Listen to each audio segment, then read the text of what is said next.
Management इसमें क्या कर सकते हैं? मैनेजमेंट ऑब्वियस बात ये है कि थायराइड थायरॉक्सिन कम बना रहा है, तो हम टेस्ट कराते हैं। टेस्ट से हमें ये अंदाज़ा होता है कि पेशेंट को माइल्ड डिजीज़ है, मॉडरेट है या सवियर है, तो उसकी कैटेगरी के अकॉर्डिंगली पेशेंट को हम थायरॉक्सिन देते हैं।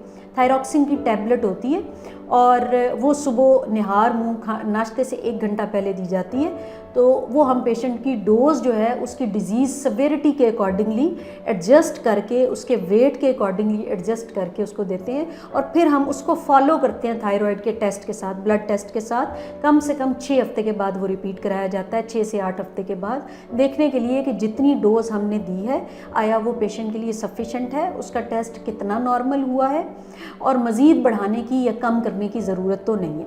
तो आपको अगर ऐसा कोई मसला है, पहली बात तो ये है कि आप एट द अर्लीस्ट अपने डॉक्टर से रब्ता करें।